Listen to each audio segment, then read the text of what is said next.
دیکھیے کیا بے نظیر انکم سپورٹ پروگرام کے سارے ریسیپینٹس نے ہمیں ووٹ دے دیے؟ کیا اس سے سارے ووٹ سے ٹرانسفر ہو جاتے ہیں؟ یہ سمجھنے کی ضرورت ہے. صحیح. ایک پروگرام کا ہے وہ ایک ایسا پروگرام ہے جس کو اس حکومت میں اس بجٹ میں موجودہ بجٹ میں جبکہ تمام سبسڈیز کو کٹ کیا گیا، ان میں کٹ لگائی گئی، ایک واحد عوام کی فلاح کا پروگرام ہے جس کو IMF نے کہا کہ اس کا بجٹ بڑھائیں اور اس کے بجٹ میں 200 ارب روپے کا اضافہ کیا گیا. یعنی اس پروگرام کی اتھینٹسٹی کو یہ بات بولتی ہے نا کہ وہ پروگرام ٹھیک ہے.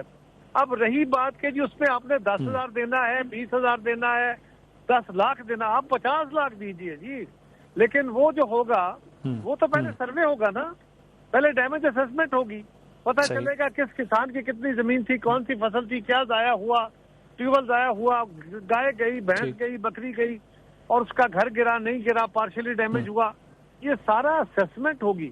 ابھی تک تو پانی کھڑا ہے، تو ابھی تک فلڈ چل رہا ہے، اور وہ پانی اترے گا، ٹیمیں میدان میں جائیں گی، جا کے اسسمنٹ کریں گی. اس میں مہینہ لگے گا، 1.5 مہینہ لگے گا، بڑی جلدی بھی ہوا تو. اور اس کے بعد یہ عمل تو ہوئے گا مہینوں کا. جو فوری طور پہ کام ہوتا ہے، جو اسی دن جس دن بلاول صاحب نے وزٹ کیا، اس دن انہوں نے پرائم منسٹر کو کہا کہ آپ فوری طور پہ وہ 20-25 ہزار کی ایک رقم ہوتی ہے، وہ 30,000 دے سکتے ہیں، 40,000 دے سکتے ہیں، کہ آپ پہلی کھیپ کے طور پہ تمام متاثرہ خاندانوں کو ایک کیش گرانٹ ٹرانسفر کر دیں. اور کیش ٹرانسفر کرنے کا ایک مصدقہ ذریعہ بے نظیر انکم سپورٹ پروگرام ہے. اب کچھ لوگوں کو اس کے نام سے ہی عزت ہو سکتی ہے نا، آپ وہ نہیں مان رہے. اسی پہ ہمارے دوستوں نے کہا کہ آپ بتائیں آپ کر کیا رہے ہیں. پتہ ایک اور بات ہے، اس کے ساتھ ساتھ جو عالمی اداروں سے جی پلیز دیکھیے، ہم ایک سیاسی جماعت ہیں، ہم نے حکومت کو سپورٹ کیا ہے فیڈرل میں، وہاں ہم ان کو سپورٹ کر رہے ہیں، پنجاب میں بھی کر رہے ہیں. پنجاب میں حالانکہ وہ ہمیں اپنے اتحادی نہیں مانتے، لیکن تو کہ نہ مانے، ہم ایک سیاسی جماعت ہیں. اتحادی ہیں یا نہیں ہے اس کو ایک طرف رکھیے. اگر کوئی مسئلہ بنتا ہے، اگر کوئی ایشو آتا ہے تو اس پہ ہم اپنی رائے دیں گے. پہلا کام ہے ایک اتحادی کے طور پہ ہم تجویز دیں گے. اگر ہماری تجویز نہیں مانیں گے تو ہم تنقید کریں گے. اگر ہماری تنقید نہیں مانیں گے تو ہم پرامن احتجاج کریں گے. یہ سیاسی طور پہ ہمارا حق ہے. ہماری سیٹیں کتنی ہیں یہ میٹر نہیں کرتا. ہم سیاسی جماعت کے طور پہ پاکستان کے عوام کے، پنجاب ہو، سندھ ہو، کشمیر ہو، گلگت بلتستان ہو، KP ہو یا بلوچستان، ہم سب کے نمائندے ہیں. اور ہم نے اگر باتیں کی ہیں تو کیا ایسا ہو گیا ہے کہ ہمیں تجویز دینے کا حق نہیں ہے یا تنقید کرنے کا حق نہیں ہے؟ تنقید برداشت نہیں کر سکتے آپ، اور اس پہ آپ سیکھ پا ہو جائیں. تو پہلے تو یہ بتایا جائے کہ انہوں نے آخر کیا کہا، اس کے اوپر آپ اتنا سیکھ پا ہوئے.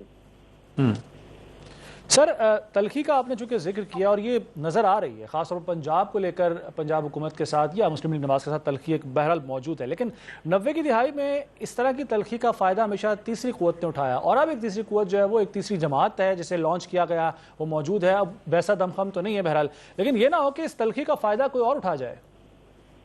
دیکھیے، کوئی کون اٹھائے گا کون نہیں اٹھائے گا. پیپلز پارٹی تلخی پیدا نہیں کر رہی، تلخی کو اوائڈ کر رہی ہے. ہمارے ساتھ لکھا ہوا ایک معاہدہ ہے مسلم لیگ کا، جس کو میاں محمد شہباز شریف صاحب نے سائن کیا ہوا ہے، جس کو بلاول صاحب نے سائن کیا ہوا ہے. ہماری موجودگی میں وہ معاہدہ کیا گیا ایک ایک شک طے کر کے، اس پہ عمل درآمد نہیں ہو رہا.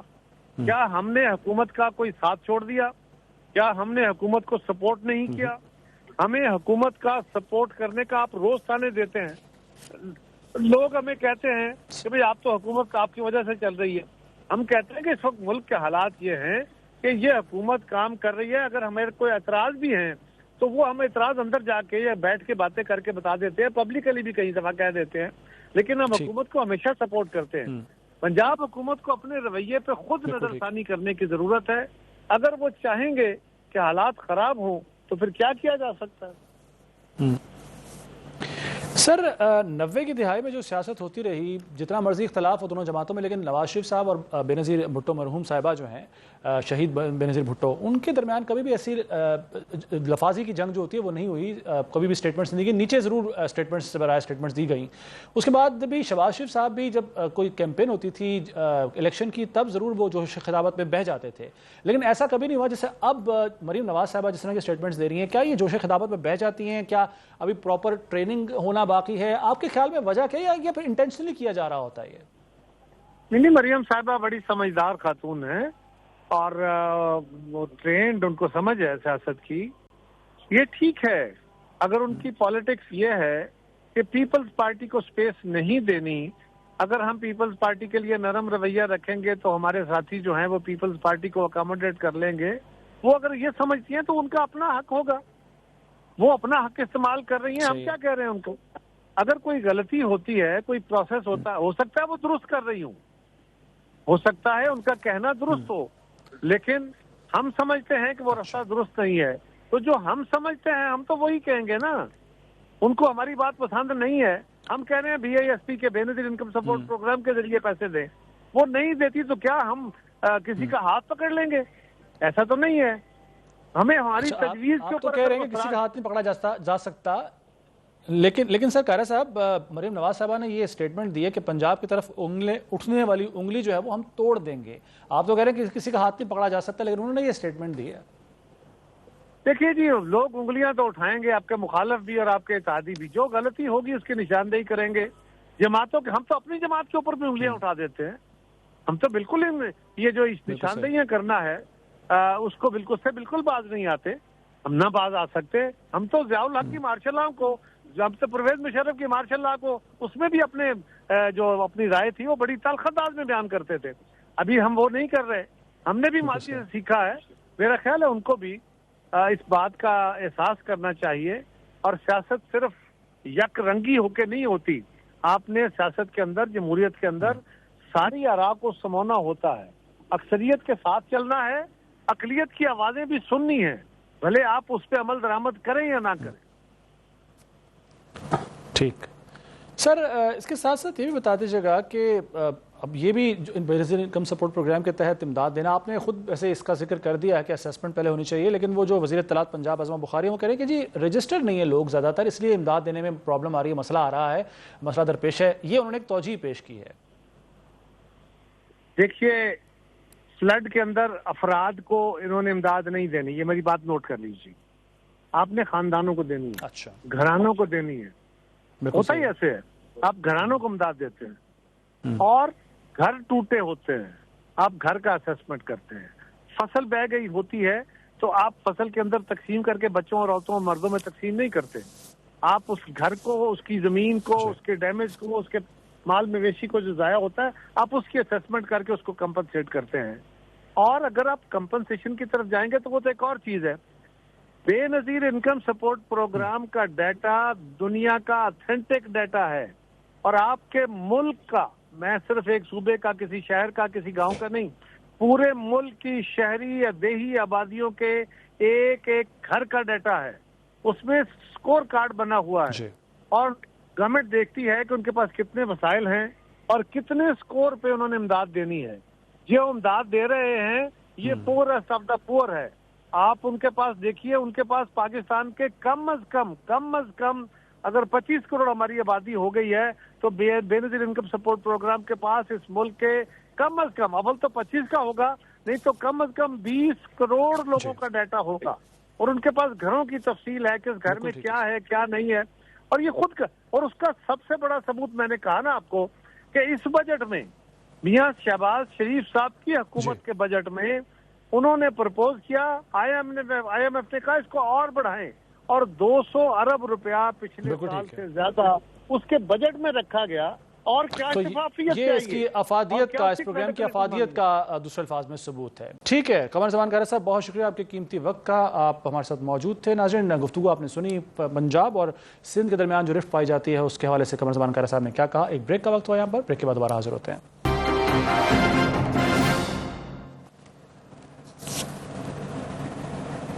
پروگرام میں ایک بار پھر خوش آمدید. اس وقت میرے ساتھ موجود ہیں جناب احمد اویس صاحب، لائر ہیں، PTI کے رہنما ہیں، پاکستان تحریک انصاف سے تعلق رکھتے ہیں. لیکن ان سے بات چیت کرنے سے پہلے میں بتا دوں کہ آج کی تاریخ میں جلسے کا اعلان کر رکھا تھا پاکستان تحریک انصاف نے پشاور میں، اور اس سلسلے میں بڑی تنقید بھی ہو رہی تھی کہ ایسے موقع پر جب سیلاب کے بعد ریہیبلیٹیشن کا پروسیس چل رہا ہے تو پاکستان تحریک انصاف کو جلسہ نہیں کرنا چاہیے، لیکن پاکستان تحریک انصاف کا موقف کیا ہے اس جلسے کے حوالے سے، ون لائنر کیا ہے، یہ جان لیتے ہیں احمد اویس صاحب سے۔ بہت شکریہ احمد اویس صاحب۔ سر، اس سے پہلے کہ میں وزیر اعظم کے مشیر رانا ثناء اللہ کی اسٹیٹمنٹس پر آپ کا رد عمل جانوں، آپ سے یہ جاننا چاہوں گا سر، جو تنقید ہو رہی ہے پاکستان تحریک انصاف پر کہ گزشتہ سال بھی تقریباً نومبر کا مہینہ تھا جب آپ لوگ اسلام آباد آئے تھے، کیا اب اس وقت ڈیمانڈز کیا ہیں اس جلسے کو لے کر، کیا ون لائنر کیا ہے؟ دیکھیے، ڈیمانڈ جو ہے نا بڑی سمپل ہے، کوئی پرسنل لیول کی ڈیمانڈ نہیں ہے، نیشنل لیول کی ڈیمانڈ ہے، اور وہ ڈیمانڈ ہے کہ پاکستان کے اندر اس وقت غیر آئینی حکمرانی ہے، رول آف لا ختم ہو چکا ہے، عدالتوں کی آزادی جو ہے سلب کر لی گئی ہے، فنڈامنٹل رائٹس کا کوئی پوچھ گچھ کرنے والا نہیں ہے، اور سرکاری خزانے کے اوپر اس بے دریغ طریقے سے ہاتھ مارے جا رہے ہیں اور لوٹا جا رہا ہے۔ اس کی بہت بڑی مثال جو ہے آپ نے دیکھی ہوگی، آڈیٹر جنرل پاکستان کی رپورٹ جو آئی ہے، 375 ٹریلین روپیز کا انہوں نے کہا ہے کہ فائنینشیل ارریگولیرٹی۔ اب اندازہ لگائیے کتنی بڑی اماؤنٹ ہے یہ، اور اس کا کوئی اس کا جواب نہیں ابھی دے سکے۔ اسی طرح سے یہ فلڈ کا جو آیا ہے، دیکھیے یہ کرائسس کیا پوری قوم کے لیے نہیں ہے؟ آپ دیکھیے کہ لاکھوں لوگ جو ہیں، میرے خیال میں ابھی اسے گنتی کاؤنٹ کی جائے تو میرے خیال میں یہ 1.5 کروڑ سے زیادہ آبادی جو ہے وہ اس وقت پنجاب کی وہ فلڈ میں افیکٹڈ ہے، اور بری طرح افیکٹڈ ہے۔ اور آپ ساؤتھ پنجاب میں اگر جا کے دیکھیں تو آپ کو یا تو اپنی نظروں بھی یقین نہیں آئے گا، یا آپ کی آنکھیں جو ہیں وہ روئے بغیر رہ نہیں سکتے۔ میں یہاں آپ سے یہ پوچھ لیتا ہوں سر کہ سرکاری خزانے کی جو کہ آپ نے بات کی ابھی وفاق کے اوپر تنقید کی، پنجاب حکومت کے اوپر، یہی تنقید سر جی دیکھیے نا، میں آپ کو بتا رہا ہوں، سوال یہ ہے کہ ہم کہاں جا کے پروٹیسٹ کریں؟ پاکستان کو after all P T I کے کارکنان ہوں یا پی ٹی آئی کی لیڈرشپ ہو یا پاکستان کا کوئی شہری ہو، یہ سب کے لیے میٹر آف کنسرن نہیں ہے کہ یہ پبلک منی نہیں ہے، اور ہم کہاں جا کے آواز دیں؟ کس کے پاس جا کے ہم یہ واویلا کریں؟ عدالتوں کے پاس یہ طاقت سلب کر دی گئی ہے، وہ سننے کو تیار نہیں ہے۔ وہ جج بیٹھے ہوئے ہیں صرف ایک تنخواہ دار کی شکل کے اندر، کیونکہ حکومت کے انگوٹھے کے نیچے ہیں۔ حکومت سے بات نہیں کریں کہ یہ وہ اسٹیبلشمنٹ کے انگوٹھے کے نیچے ہے۔ ہم کس سے جائیں اور کہاں جا کے اپنے سر پھوڑیں اپنا؟ یہ اگر جلسے نہیں کریں گے، وہاں پہ شور ہنگامہ نہ کریں، ایک آدمی جس کا گھر اسے آپ ڈاکہ مار کے وہاں پہ گھر میں چوری بھی کر لے، ڈاکہ بھی مار لے، اور گھر کے گارڈ بھی گھر کے ساتھ ان کے شامل ہو جائیں اور اٹھا کے گھر کے مالک کو باہر پھینک دیں، وہ فیملی جو باہر بیٹھی ہوگی وہ روئے پٹے گی نہیں، صبح ویلا نہیں کرے گی، اور کیا کرے گی؟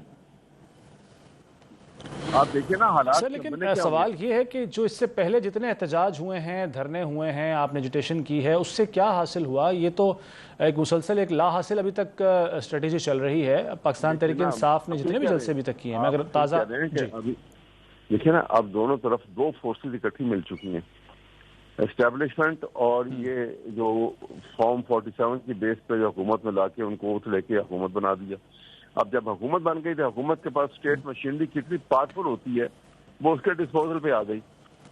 اب یہ طاقتور یہ کمبینیشن بن گیا، اب اس میں پی ٹی آئی ان کے مقابلے میں تو طاقت استعمال نہیں کر سکتی۔ طاقت استعمال کرے گی تو وہ غداری کا پہلے الزام لگا ہوا ہے، اور نہ کر سکتی ہے۔ سوال یہ ہے کہ اس سچویشن کے اندر اپنے رائٹس کے لیے بات کر رہے ہیں نا، جو عوام جو ہے، جو ہم اپنے رائٹس کے علاوہ تو کوئی بات نہیں کر رہے۔ اگر ہم کہیں کہ پاکستان میں آئین کو اصلی شکل میں لے آؤ، اگر ہم یہ کہیں کہ بھئی 26ویں ترمیم جو ہے یہ غیر آئینی طریقے سے اب لے کر آئے ہیں، اس کا کوئی نہیں ہے، اگر ہم کہیں کہ پاکستان میں رول آف لا جو ہے کانسٹیٹیوشن کی بنیاد ہے، اگر یہ نہیں ہے تو پھر نہ ڈیموکریسی ہے نہ کچھ ہے، اور یہاں پر ڈسپوٹزم آ چکا ہے پاکستان کے اندر، رول آف اتھارٹی ہے، جو کی طاقت پہ جو چاہو آپ کر رہے ہیں یہاں پر۔ اسی طرح سے صاحب آپ کہتے ہیں کہ غیر آئینی اقدامات ہو رہے ہیں، رول آف لا نہیں ہے۔ سر، آئین سازی ہوتی ہے پارلیمنٹ کے اندر، قانون سازی ہوتی ہے پارلیمنٹ کے اندر، آپ لوگ پارلیمنٹ کا فورم کیوں نہیں استعمال کرتے؟ آپ لوگوں کی نمائندگی موجود ہے پارلیمنٹ میں، اپر ہاؤس لوور ہاؤس دونوں میں۔ آپ دیکھیے نا، پارلیمنٹ کا فورم جو ہے، آپ ذرا ماحول کو اور حالات کو دیکھیے کہ جو فیصلہ سپریم کورٹ نے جو 12 جولائی 2024 کو کیا تھا، جس میں انہوں نے کہا تھا کہ ریزرو سیٹس جو ہیں وہ پی ٹی آئی کو ملیں گی، وہ فیصلہ پڑا رہا، اس کے باوجود کہ آرٹیکل 189 اور آرٹیکل 190 میں بڑے واضح طور پر یہ لکھ دیا گیا ہے کہ سپریم کورٹ کا کوئی فیصلہ جو ہے وہ تمام اداروں پہ لازم ہے کہ اس کو فی الفور امپلیمنٹ کریں، اور اس کو امپلیمنٹ نہیں کیا گیا۔ تا وقت کہ غیر آئینی طریقے سے انہوں نے 26 ترمیم کر لی اور اپنے بندے جا کے اس کی جگہ کے اوپر فوراً الیکشن کمیشن سے نوٹیفیکیشن کرائی، اور وہ سب وہ جو کہ وہ پی ٹی آئی کی تھی وہ جا کے نون لیگ کے اور پیپل پارٹی کے وہ لوگوں نے جا کے بھر دی۔ تو اب بتائیے آپ وہاں سر ایک تنقید جو آپ کی جماعت پر ہوتی ہے مسلسل، اگر یہاں جو دہشت گردی ہو رہی ہے، افغانستان سے دراندازی ہو رہی ہے، اس کے حوالے سے تو پاکستان تحریک انصاف کہتی ہے کہ ڈائلاگ ہی مسائل کا حل ہے اور مذاکرات پہ الٹیمیٹلی آنا پڑتا ہے کوئی بھی معاملات کو طے کرنے کے لیے۔ لیکن سر جب مذاکرات کی بات آتی ہے، آپ کی جو سیاسی جماعتیں کولیگز ہیں آپ کے بیسیکلی ہے، ان سے جب بات چیت کی باری آتی ہے تو آپ وہاں پر انکار کر دیتے ہیں اور آپ لوگ راستہ چنتے ہیں سڑکوں کا۔ اب پاکستان تحریک انصاف کو پہلے بھی دعوت جی نہیں، آپ نہیں، ایسی بات نہیں ہے۔ دیکھیے میں آپ کو بتاؤں نا کہ اصل حقائق کو سامنے رکھیے۔ ہم نے اگر یہ بات ہوتی تو ذرا سا پیچھے جائیں، دسمبر 2024 عمران خان نے جیل میں اپنے سینئر لیڈرشپ کو بلایا اور وہاں جیل کے اندر ہی فیصلہ کیا گیا کہ یہ 6 رکنی ایک پی ٹی آئی کی ٹیم ہے جو جا کے حکومت کے ساتھ مذاکرات کرے گی، اور وہ ٹیم جو ہے جس وقت اس اڈیالہ جیل سے باہر نکلی تو پہلے ان کا استقبال ایسے کیا گیا کہ ان سب کو گرفتار کر لیا گیا۔ یہ آپ کے سامنے ہے ساری حقیقت، میں بتا رہا ہوں کو اپنے پاس سے نہیں ہے۔ پھر ان کو وہاں سے رہا ہوئے، پھر وہ وہاں پہ نیشنل اسمبلی کے اسپیکر کے چیمبر میں ان کی پہلی ملاقات جو ہے وہ دسمبر کے آخر میں ہوئی۔ وہ گئے وہاں پر بڑے اچھے ماحول میں گئے، بغیر کچھ پری ڈیمانڈ دیے گئے، اور طے ہوا کہ 2 جنوری کو ہماری دوسری میٹنگ ہوگی۔ یہ دوسری میٹنگ کے لیے چلے گئے، بڑے اچھے ماحول میں بات چیت ہوئی، چائے پی، گپ شپ ہوئی، اور انہوں نے کہا، ایگری کیا کہ جی ہاں آپ ایسے کریں کہ تحریری مطالبات لے آئیں، ہم ان کے اوپر غور کرتے ہیں، شک بائی شک اس کو دیکھتے ہیں، اور وہ مطالبات کے لیے انہوں نے کہا کہ ٹھیک ہے ہم لے آتے ہیں، آپ ہمیں ہماری میٹنگ فوراً ارینج کر دیں فار ٹمارو، اگلے دن کے لیے کہ ہم عمران خان سے مل لیتے ہیں اور ان سے مشورہ کر کے ہم آپ کے سامنے تحریری مطالبات لے آتے ہیں۔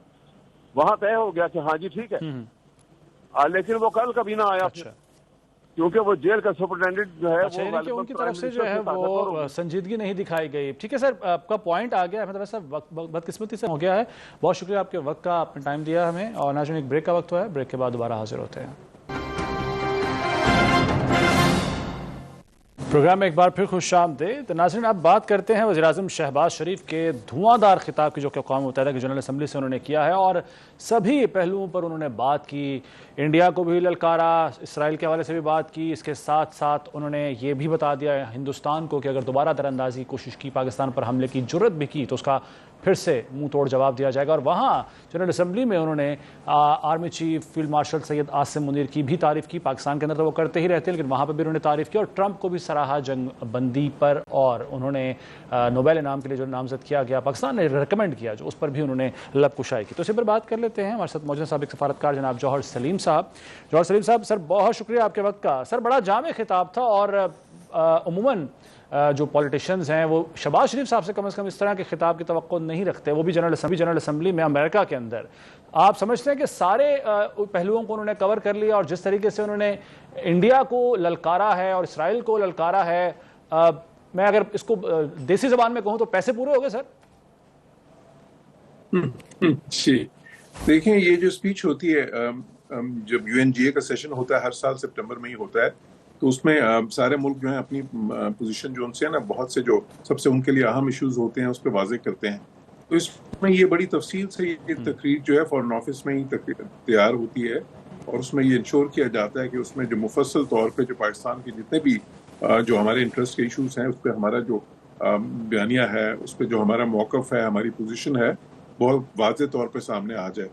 تو اس لیے یہ بڑی کمپریہنسو اسپیچ ہوتی ہے، اور وہی ہم نے دیکھا اس میں جو ہے نا ہر جو پہلو تھا وہ اس کو پوری طرح سے جو ہے پاکستان کے موقف کو اجاگر کیا گیا۔ بالکل ٹھیک ہے سر. 1967 سے پہلے والا فلسطین چاہتا ہے پاکستان، یہ انہوں نے موقف دہرایا، اور فلسطین کی حمایت میں بیانات اس سے پہلے بھی، چاہے وہ وزیر اعظم پاکستان ہوں، وزیر دفاع ہوں، وزیر خارجہ ہوں، یا خود فیلڈ مارشل سید عاصم منیر ہوں، وہ بارہا دیتے رہے ہیں. کتنا امپورٹنٹ یہ بیان تھا 1967 سے پہلے والی پوزیشن، کیونکہ پاکستان دو ریاستی حل کے حوالے سے اپنا موقف واضح کر چکا ہے. جی بالکل، فلسطین اور پاکستان کا موقف بالکل واضح ہے.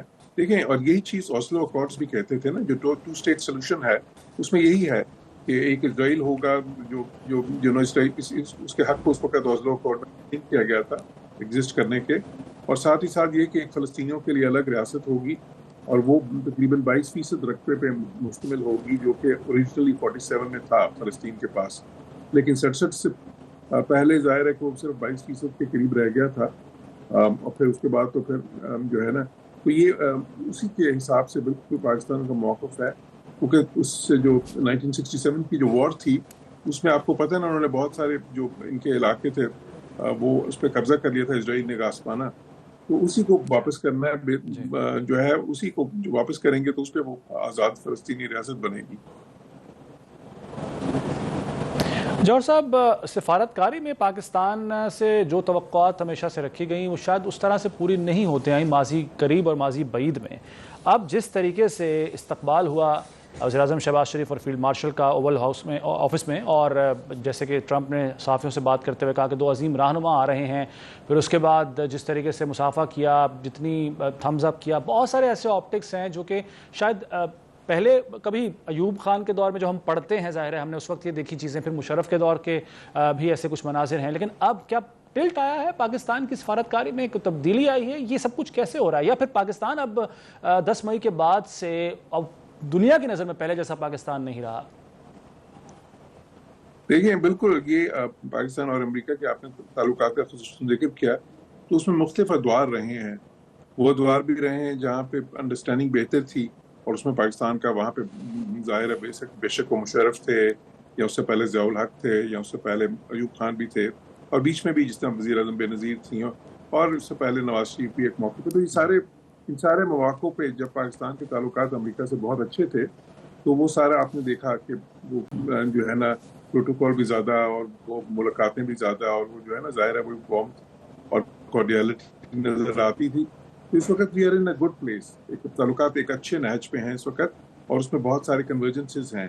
اور جو اہم چیز ہے میرے نزدیک وہ یہ نہیں ہے کہ ملاقاتیں جو سی ہیں ان میں کتنا پروٹوکول ہوتا ہے یا کتنی زیادہ اس کی جو ہے نا آپٹکس ہیں.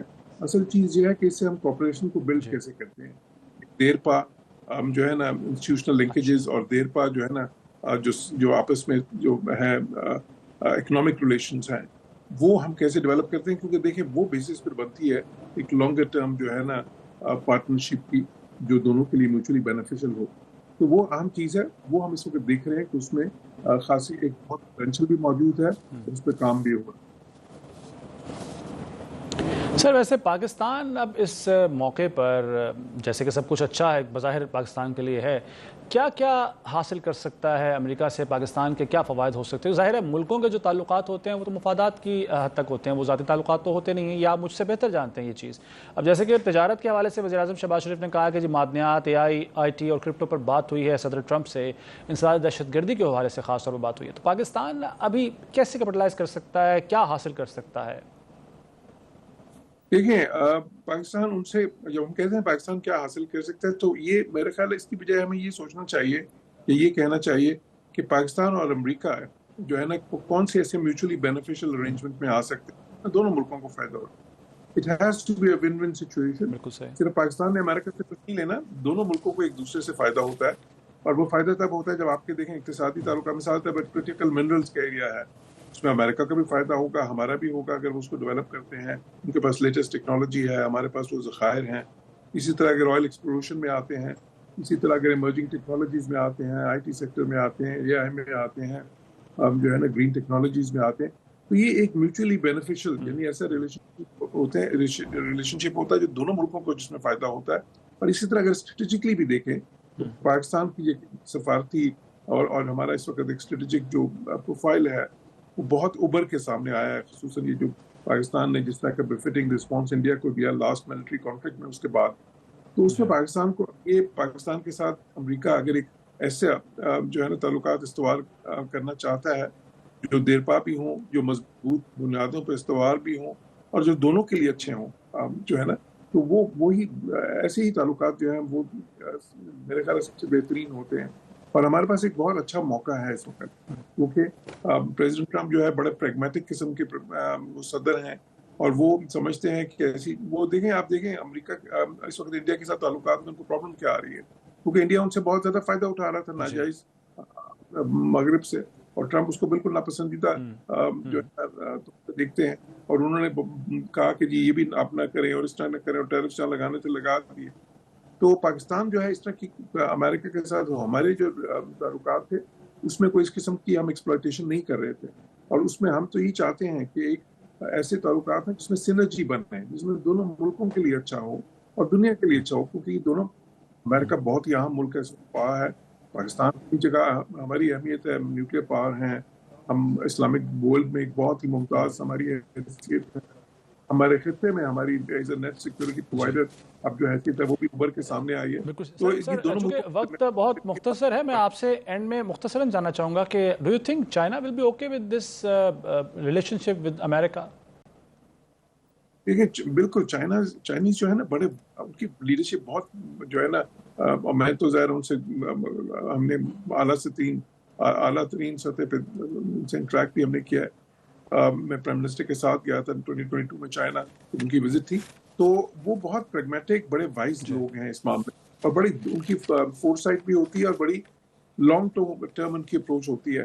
تو وہ جو ہے نا وہ تو بالکل چاہتے ہیں کہ پاکستان کے امریکہ کے ساتھ بھی اچھے تعلقات ہوں, اور وہ یہ نہیں سمجھتے کہ پاکستان کے امریکہ کے ساتھ اچھے تعلقات جو ہیں وہ چائنا کے ساتھ جو ہماری لازوال دوستی ہے اس کو افیکٹ کر سکتے ہیں. دیکھیے چائنا کے ساتھ ہماری ایک آل ویدر اسٹریٹجک کوآپریٹو پارٹنرشپ ہے, تو وہ جو ہے اس کی نوعیت مختلف ہے. جو امریکہ کے ساتھ تعلقات ہیں وہ اپنی جگہ بہت اہم ہے, بٹ ان کی نوعیت مختلف. تو بالکل وہ جو ہے نا وہ ایک ملک کے ساتھ جو ریلیشنز ہیں دونوں کے ساتھ تعلقات اگر رکھتا ہے تو پاکستان کے لیے بھی کوئی پرابلم نہیں ہوگی. سر آپ یہ فرما رہے ہیں. وقت ختم ہو گیا. جوہر سلیم صاحب بہت شکریہ, آپ نے اپنا قیمتی وقت دیا پروگرام میں گفتگو کی اس اہم موضوع پر, آپ کا شکریہ. ناظرین پروگرام سے اجازت دیجیے, اللہ حافظ.